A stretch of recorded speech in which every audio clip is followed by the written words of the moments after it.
Welcome to our Pringles Can Enigma Encryption activity. Using basic supplies and a Pringles can, I'm going to walk you through how to make and use your very own Enigma device. But first, a little bit of history. The Enigma was an encryption machine famously used by the German military during World War II.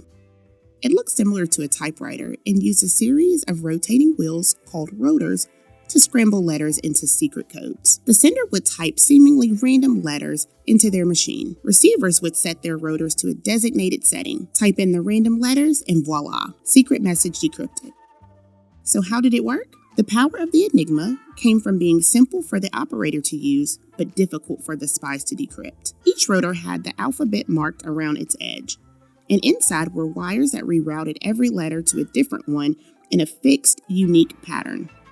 The operator would set the rotors to a starting position, then would press a key on the keyboard, which would activate an electric circuit that would light up a different letter depending on how the wires were routed. For example, a T might be pressed, but the letter G would light up. After every press of a key, the last rotor before the reflector would rotate one character, constantly changing the connections so the next letter in the message would be encrypted differently. This is called indexing and exponentially complicates the decryption process for those without the proper equipment and information. The number of possible ways to jumble a message through an Enigma was nearly 150 quintillion.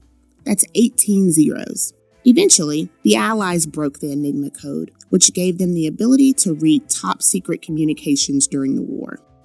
Now, let's assemble our own version, but without all those pesky wires and things. The supplies you'll need for this activity are a Pringles can. The size you need will depend on how many rotors you add. Today, the small can will work just fine. Scissors, clear tape, and the Enigma printout template. This can be found at cyber.org/Enigma.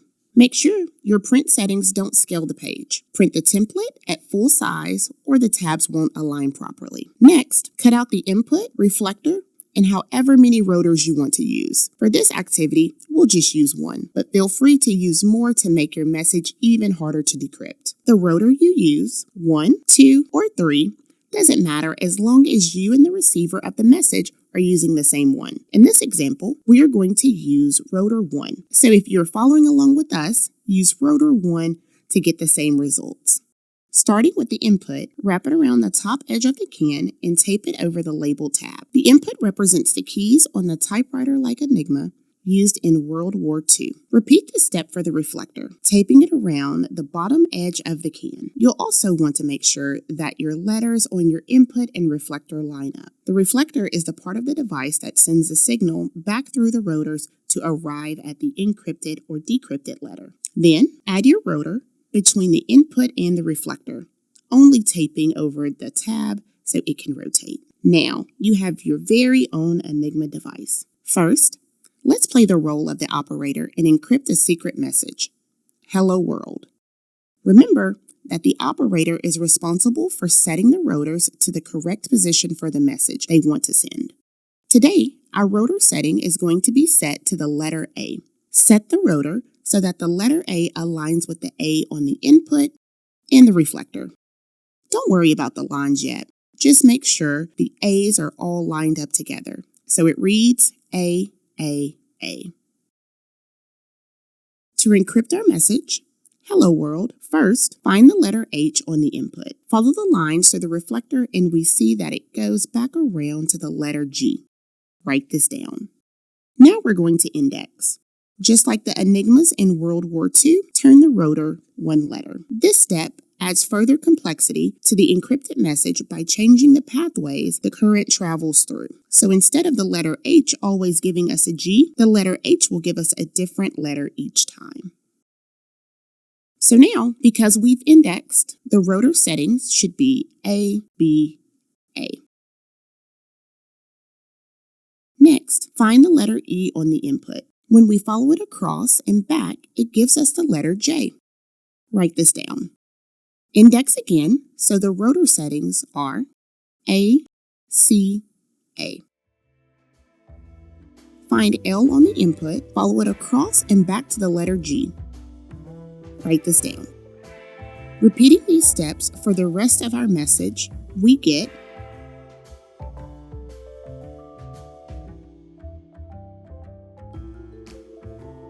M,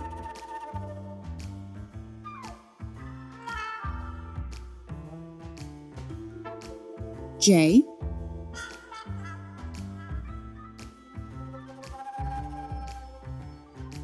Y,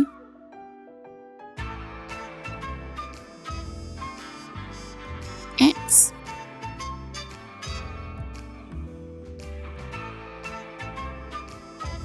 X,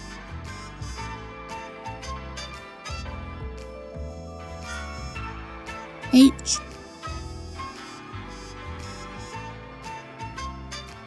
F. You've successfully encrypted your secret message.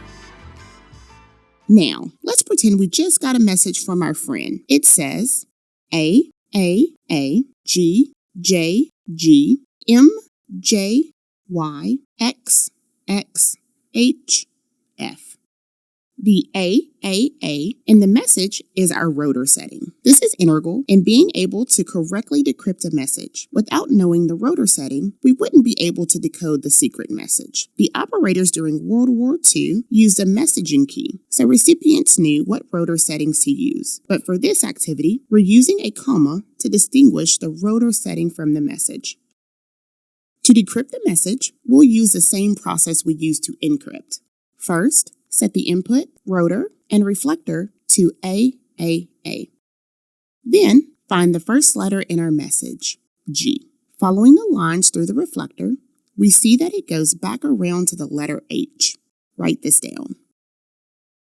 Index your rotor settings to A.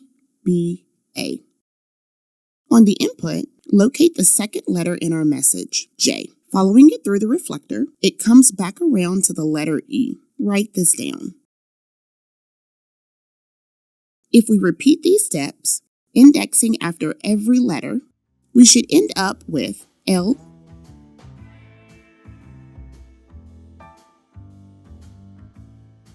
L,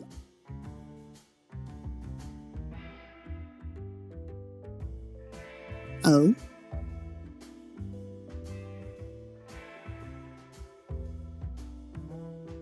W,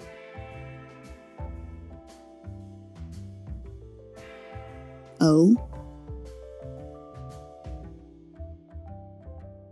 R,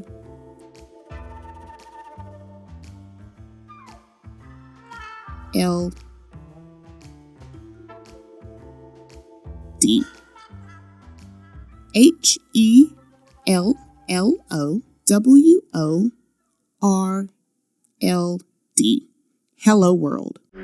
Thanks so much for joining me to learn about encryption and decryption on the Enigma Machine.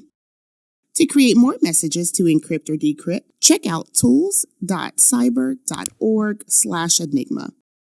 For more activities like this one that you can do at home or in your classroom, visit cyber.org.